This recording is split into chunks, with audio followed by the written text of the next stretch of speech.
syaitan itu masuk ke dalam khalal, ke dalam cacat-cacat saf atau saf-saf yang cacat, yaitu yang kosong yang tidak begitu rapat, ka'annahal hadzafu, seolah-olah dia itu seperti anak kambing yang kecil. Jadi oleh karena itu Bapak sekalian, tarasu, yaitu merapatkan bahu itu, itulah tujuan utama dalam shaf yang dikehendaki oleh Rasulullah sallallahu alaihi wasallam. Jangan mentang-mentang kita ada ikut binaraga, ada ikut nge-gym, ya, kita lakukan penindasan dan kezaliman terhadap orang sebelah kita. Kita berdoa, ya Allah, binasakanlah orang-orang zalim, padahal dia yang zalim. Ketika salat, orang sebelahnya biasanya begini, karena orang sebelahnya binaraga. Begitu ketika sujud, orang binaraga, orang sebelahnya terjepit. Sebelah kanan binaraga, sebelah kiri binaraga, hampir nggak bisa sujud.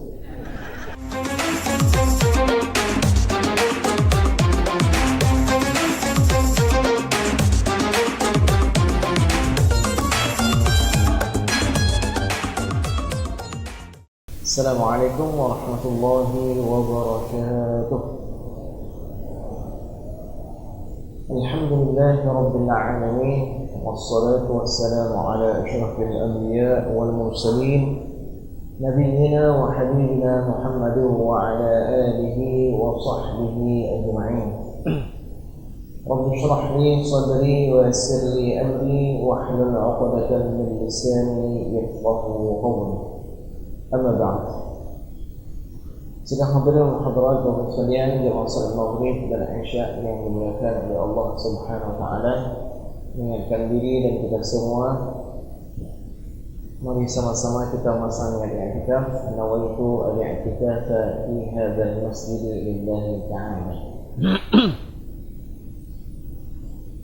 Setelah di pekan yang lalu kita membahas siapa yang paling berhak menjadi imam salat, dan telah kita katakan berdasarkan hadis-hadis Nabi sallallahu alaihi wasallam dan juga amalan para sahabat-sahabat Nabi, para tabi'in dan para ulama, baik mutaqaddimin maupun mutaakhirin, bahwa orang yang lebih faqih lebih layak menjadi imam daripada seseorang yang sekedar qari.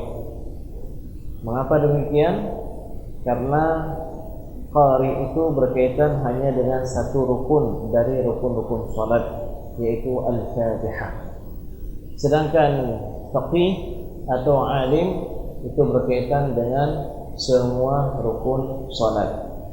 Dan kita melihat bahwa sahabat-sahabat Nabi yang terkenal bagus bacaannya, yang terkenal alim dengan Al-Qur'annya, seperti misalnya yang paling qari itu adalah Ubay bin Ka'ab. Kata Nabi sallallahu alaihi wasallam, kalau kalian ingin mendengarkan Al-Qur'an sebagaimana diturunkan, maka hendaknya kalian dengarkan bacaan Abdullah ibnu Mas'ud. Kalau kalian ingin mendengarkan suara keindahan salah satu daripada serurinya keluarga Nabi Daud alaihissalam, dengarkanlah bacaan Abu Musa al-Ash'ari radhiyallahu anhu wa 'anil sahabati ajma'in.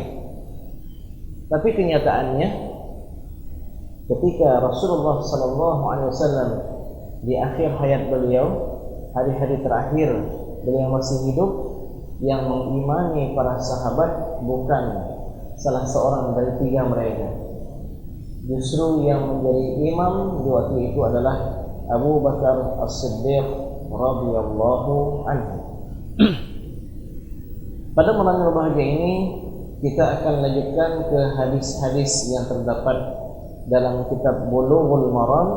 Malam ini tema yang akan kita bahas adalah terkait bagaimana pengaturan shaf dalam salat berjamaah. Bagaimana lurusnya, bagaimana rapatnya di dalam satu shaf, dan bagaimana jarak antara satu shaf dengan saf berikutnya. Ini yang insyaallah akan kita bahas di malam yang berbahagia ini. Kita mulakan dengan sabda Rasulullah sallallahu alaihi wasallam yang mulia dari Anas bin Malik radhiyallahu anhu, dari Nabi sallallahu alaihi wasallam, beliau bersabda, "Russu sufufakum." Kokohkanlah saf-saf kalian. Wa qaribu bainaha, dan dekatkanlah antara saf-saf kalian. Saf 1 ke saf 2 atau saf 2 ke saf 1, saf 3 ke saf 2. Wa hadhu bil a'naq, sejajarkanlah leher kalian. Fa walladhi nafsi biyadihi, demi yang jiwaku berada di dalam genggamannya, inni la'ara syaitana, sungguh aku melihat syaitan, yadkhulu min khalalis saffi, syaitan itu masuk ke dalam khalal, ke dalam cacat-cacat saf atau saf-saf yang cacat, yaitu yang kosong, yang tidak begitu rapat, ka'annahal hadzafu, seolah-olah dia itu seperti anak kambing yang kecil. Hadis riwayat Abu Dawud dan Imam An-Nasa'i, dan disahihkan oleh banyak para ulama. Di antaranya adalah Imam Ibnu Khuzaimah dan juga Imam Ibnu Hibban. Sedang hadirin hadirat sekalian yang dimuliakan oleh Allah Subhanahu wa taala, yang mirip dengan hadis ini ada lagi hadis-hadis yang lain yang semakna dengan pelurusan dan rapatnya shaf. Di antaranya adalah hadis Nu'man bin Bashir radhiyallahu anhuma yang diriwayatkan oleh Imam Al-Bukhari dan Imam Muslim, bahwa dia mengatakan, aku mendengar langsung Rasulullah sallallahu alaihi wasallam bersabda, la tusawwunna sufufakum, sungguh luruskanlah saf-saf kalian, aw la yukhalifanna Allahu baina wujuhikum, ataupun Allah akan menjadikan wajah kalian saling membelakangi dari wajah yang lain. Maksudnya apa? Kalau kalian tidak luruskan saf, kalian akan saling bermusuh-musuhan. Begitu juga hadis yang diriwayatkan oleh Imam Abu Dawud dari Nu'man dengan lebih rinci, aqbala Rasulullah sallallahu alaihi wasallam 'ala an-nasi biwajhihi.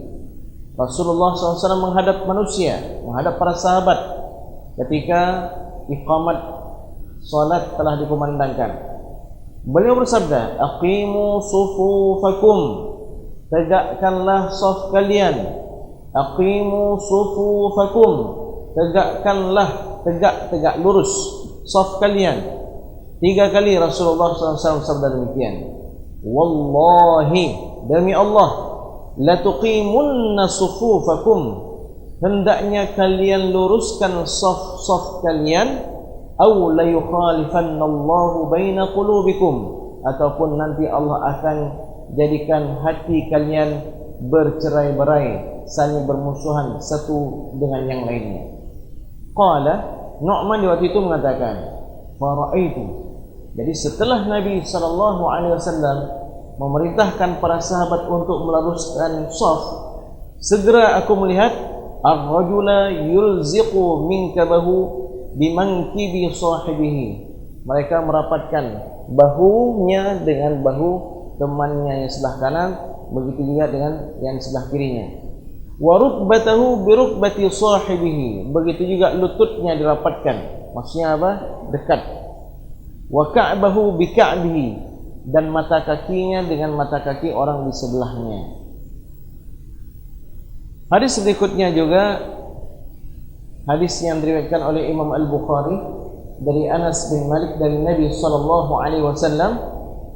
Beliau bersabda, aqimu sufufakum, tegakkanlah saf-saf kalian, fa inni arakum min wara'i dhahri, karena aku melihat kalian dari belakang punggungku. Nabi menghadap kiblat, tapi Nabi tahu, bisa melihat sahabat-sahabat beliau yang di belakang.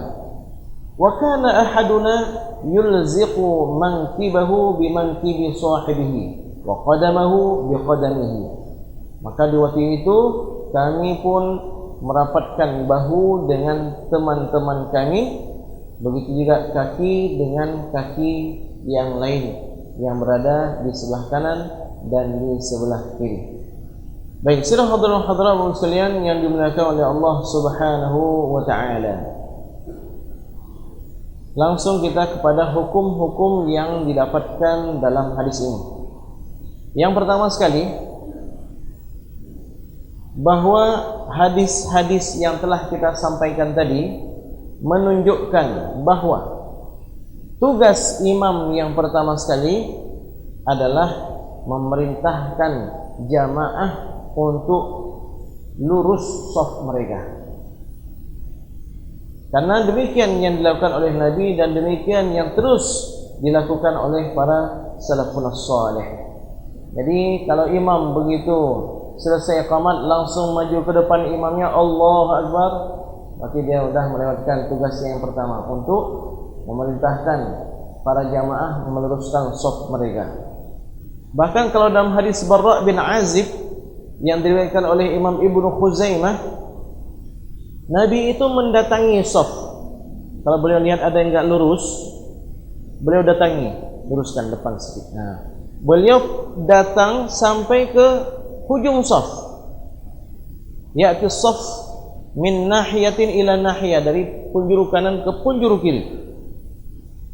Fayamsahu manakibana aw sudurana. Jadi ketika diluruskan itu apa yang dilakukan oleh Nabi sallallahu alaihi wasallam? Beliau memegang bahu kami atau memegang dada kami depan ini, lurusin. Ya, ke belakang lagi. Nah, gitu. Dan di waktu itu Nabi sallallahu alaihi wasallam bersabda, "Innallaha wa malaikatahu yusalluna 'alal ladzina yasiluna as-sufuf al-awwal." Sesungguhnya Allah dan para malaikatnya mendoakan, memberikan rahmat kepada orang-orang yang menyambung shaf yang di pertama.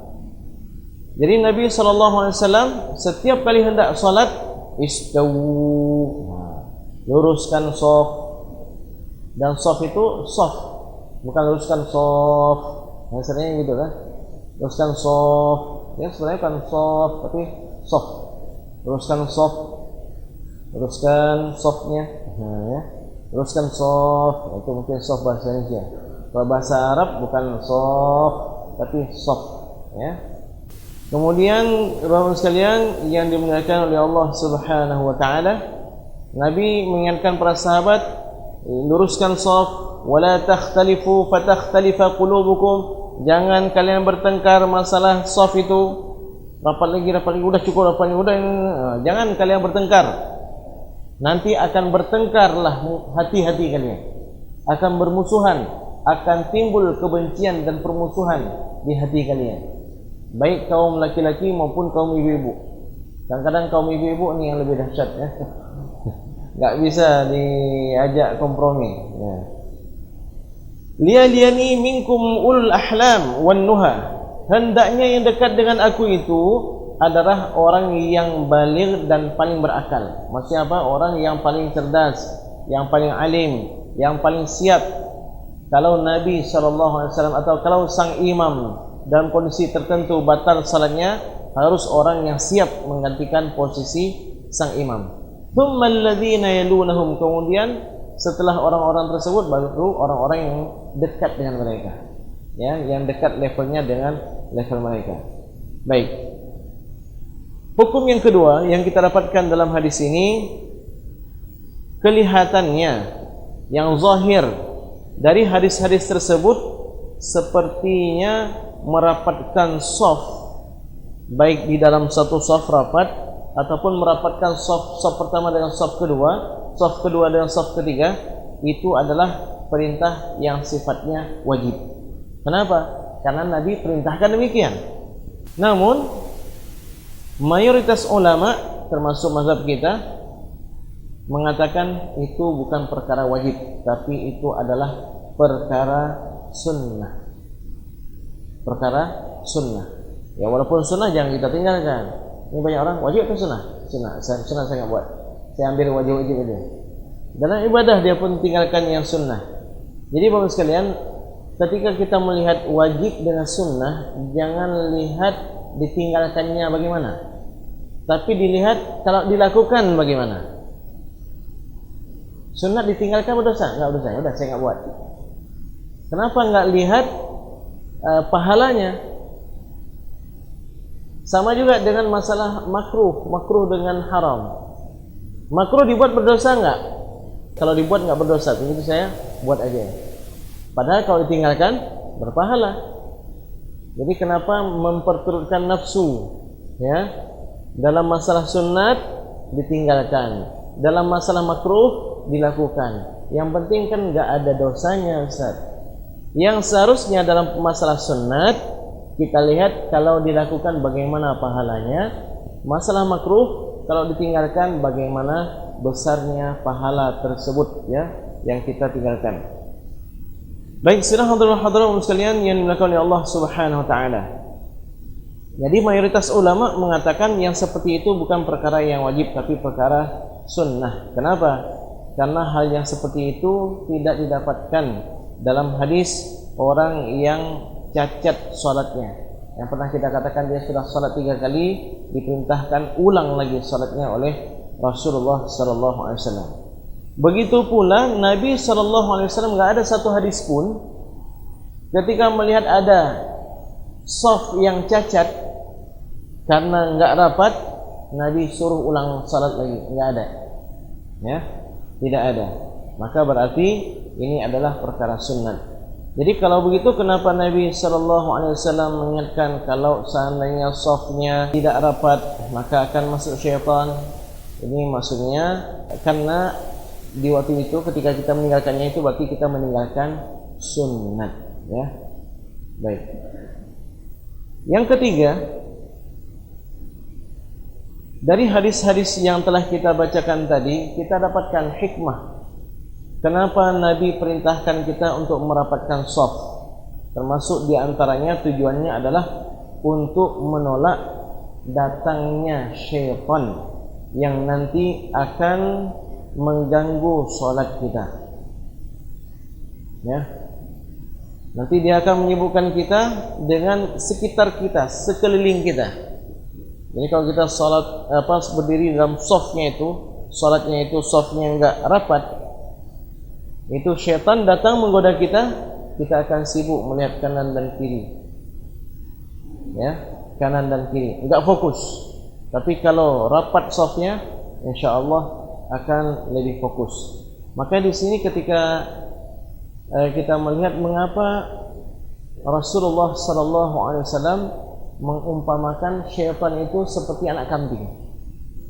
Anak kambing itu, Bapak sekalian, ya, lincahnya itu kan ya, bagaimana dia masuk ke sana, lompat sini. Itulah yang dilakukan oleh syaitan. Dia memperdaya kita. Dia membuat kita tidak fokus dalam sholat kita. Dia putar kita ke kanan, dia putar kita ke kiri, sehingga kita pun tidak khusyuk dalam sholat yang kita lakukan. Kemudian dari hadis ini juga kita dapatkan bahwa di antara hikmah mengapa kita diperintahkan untuk merapatkan shaf juga untuk menjaga hati agar kita bersatu, ibarat bangunan yang kokoh. Sekalian. Jadi kalau kita salatnya itu shafnya itu rapat, ya, itu persatuannya lebih kuat, akan terwujud kekuatan dan persaudaraan seperti yang diperintahkan oleh Rasulullah SAW. Tapi kalau seandainya jarang-jarang berjarak itu kan diantaranya menunjukkan ada sesuatu kita dengan dia. Apakah kita benci sama dia atau kita jijik sama dia? Ini perkara yang tidak terpuji, terutama ketika kita menghadap Allah Subhanahu wa taala. Kemudian sedang hadirin sekalian yang dimuliakan oleh Allah Subhanahu wa taala. Yang sebenarnya kita diperintahkan itu bagaimana meletakkan kaki. Bagaimana meletakkan bahu. Karena kita melihat ada orang yang kakinya itu harus nempel dengan kaki kita. Kita menjauh, dia lebarkan kakinya. Ya, kita merasa nggak nyaman itu karena dipijak kaki kita. Lalu kita geser, dia buka kakinya, sehingga apa yang terjadi? Kakinya rapat, bahunya tidak rapat. Jadi ada tarasu itu bahu menempel dengan bahu sebelah kita, atau kaki yang dekat rapat dengan kaki orang di sebelah kita. Idealnya tentu atas dan bawah. Idealnya bahu rapat, kaki juga rapat. Kalau diambil satu aja mana? Ya. Apakah kaki itu diperintahkan? Di sini ada kajian, Bapak sekalian yang dilakukan oleh Allah Subhanahu wa taala. Sebenarnya hadis-hadis yang di atas tadi tidak memerintahkan kaki untuk rapat dengan kaki sebelah kita. Setelah Nabi SAW perintahkan tarasu untuk merapatkan bahu dengan bahu di sebelah kita, para sahabat melakukannya bukan hanya bahu dirapatkan, kaki juga dirapatkan. Jadi Nabi perintahkan yang mana? Bahu. Para sahabat karena betul-betul ingin menjunjung tinggi perintah Nabi SAW, bukan hanya bahu yang rapat, tapi kakinya juga rapat. Jadi dari sini dapat kita pahami bahwa dasarnya yang diperintahkan untuk rapat itu bukan kaki, tapi bahu. Ya, bahu. Jadi kaki ada kalanya tidak rapat, bahu rapat. Sunnah telah terjaga. Adapun kaki rapat, bahu tidak rapat, inilah dia bid'ah. Bid'ah ya, yang dikatakan oleh tukang pembid'ah orang lain, ternyata merekalah pelaku bid'ahnya. Kenapa demikian, sekalian? Yang pertama, demikian sunnahnya. Yang kedua, melebarkan kaki itu sebenarnya kurang beradab. Ya, kurang beradab. Sekiranya kita berada di hadapan seseorang yang kita muliakan dan kita hormati, kita menghadap dia, kaki kita buka lebar dulu. Bagaimana pemandangannya? Ya, bukan pemandangan yang baik. Jadi oleh karena itu selayaknya dijagalah ya, yang kita lihat adab yang sopan di luar, dalam sholat juga mirip demikian. Kemudian Bapak sekalian, dasarnya manusia itu atasnya atau bawahnya yang harus kita jaga? Atasnya, bahu di atas, kaki di bawah. Jadi bahu ini yang kita jaga. Ya, bahu ini yang kita jaga. Belum lagi merapatkan kaki dengan orang di sebelah, ada kalanya menghilangkan khusyuk atau menyakiti orang di sebelah kita, baik karena kaki kita yang kasar. Ada juga orang kan kakinya itu bawaannya basah aja, ya, keringat di kakinya. Orang lain tidak demikian. Ada yang lembut sekali, ketika dipijaknya kaki kita rasanya nggak nyaman gitu. Jadi oleh karena itu Bapak sekalian,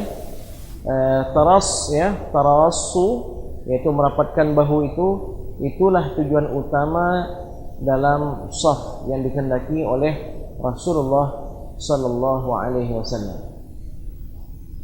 Ada hal yang menarik lagi, salah seorang guru kami ahli hadis di Universitas Al-Azhar memberikan tanggapan terhadap orang-orang yang demikian. Jadi bukannya dia rapatkan ke shaf supaya orang lain bisa merapat kemari, tapi dia buka kakinya. Dia cari kaki orang sebelah kanan dan kaki orang di sebelah kirinya. Orang yang sebelah kanan dan sebelah kirinya tahu ini terganggu. Jadi orang yang sebelah kanan sebelah kirinya tarik kakinya. Dia makin lebarkan terus, mencari kaki.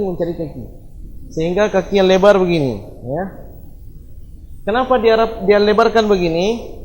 Dia katakan karena kalau shaf itu jarang masuk syaitan. Jadi apa kata guru kami? Dia terlalu peduli dengan syaitan yang ada di sebelah kanan dan sebelah kirinya, tapi dia tidak peduli dengan syaitan yang ada di bawah kedua kakinya. yang dia buka lebar terlalu lebar begitu. Jadi itu pemandangan yang tidak bagus juga sekalian. Ya, itulah orang sholat maksudnya.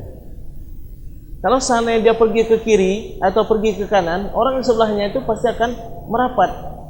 Ini enggak, dia cari kaki orang, belum dapat. Nah, begitu dapat, stop, dipijak, supaya jangan lari lagi kaki itu. Ya, itulah yang kita rasakan. Mungkin ada pengalaman dari kita ya masing-masing. Saya punya pengalaman memang, maka saya ceritakan ya. Jadi masya Allah, bukannya dirapatkan, dipijak kaki kita. Kita selamatkan kaki kita, dicari lagi, dipijak lagi. Kenapa dipijak? Supaya jangan lari lagi ini. Nauzubillah, dianggapnya kaki kita kaki syaitan, ya dipijak supaya jangan lari. Nah, jadi sudah jelas ini masalah soft sekalian. Jadi hendaknya di dalam soft itu dijaga supaya rapat. Rapatnya itu dengan apa? Dengan bahu.